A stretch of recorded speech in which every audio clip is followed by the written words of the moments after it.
जलालपुर गांव में विधायक मनमोहन भडाना का लोगों ने फूलमाला पहनाकर जोरदार स्वागत किया। समालखा से सुरेश निरंकारी की रिपोर्ट।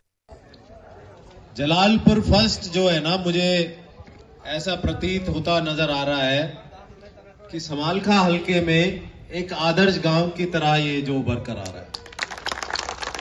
खाली काम कराने के उसमें ही नहीं, काम भी इतने कराए हैं। अगले पिछले 3 महीने के अंदर मैं यहां चौथी या 5वीं बार आ रहा हूं, और ये खाली मेरा ही सहयोग नहीं है। ये जो सरपंच साहब की जो अच्छी सोच है, जो नियत है, जो इनकी कर्मठता है, ये भी एक इसमें बहुत बड़ा जो है योगदान है। क्योंकि इनकी जो सोच है वो यही है कि यहाँ पे गांव में जितने ज्यादा से ज्यादा विकास कार्य है वो कराए जा सकते हो। और एक तालमेल भी बैठा है कि भाई जिस तरह से काम करने में रुचि रखते हैं उसी तरह से मैं रखता हूं। तो मेरी इनकी जब भी मुलाकात होती है हमारी काम के सिलसिले में, ये मुझसे जो भी कहते हैं मेरी तरफ से हाँ ही होती है।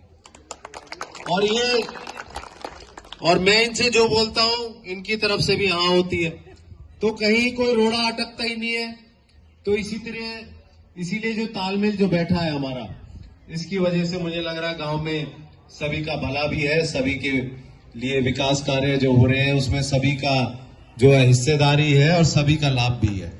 तो इसी तरह से मैं चाहता हूं कि पूरे समालखा हलके में एक सरपंच का, चेयरमैन का, एमएलए का, एमपी का, मंत्री का, सरकार का और अधिकारियों का, सबका एक ऐसा अच्छा गठजोड़ बने, एक ऐसा अच्छा तालमेल बने जिसमें ये सामूहिक काम है, इनमें कोई रुकावट ना आए। कल मेरे सामने एक मुद्दा आया, कई दिनों से चल रहा था, वो खोजकीपुर का है, मैं बता दूं आपको, पड़ोस में ही आपके। वहां एक चौपाल है, उसके पीछे चौपाल का ऑलरेडी काम एक शुरू करवा दिया, और आगे की चौपाल में जो खंडित हो रखी है, खंडर हो रखी है, उसको हटाने की परमिशन नहीं है। तो अधिकारी साहब से मेरी बात हुई, मैंने कहा सर ये जब ये खंडर हो रखी है तो इसको हटाने में इतना समय क्यों लग रहा है? उन्होंने कहा जी ये बस कई बारी गांव की राजनीति ऐसी होती है, कई बारी कुछ लिखवा देते हैं, कई बारी कुछ लिखवा देते हैं। तो मैंने उनसे एक ही बात कही, मैं कहा भाई सही काम करने में ना कोई अधिकारी को डरने की जरूरत नहीं है, और कोई भी व्यक्ति को, गांव का कोई भी हो, कोई भी किसी से डरने की आवश्यकता नहीं। आप सही काम करो, अगर कोई उसमें गलत उसका परिणाम होता है तो उसको भुगतने के लिए मैं तैयार हूं।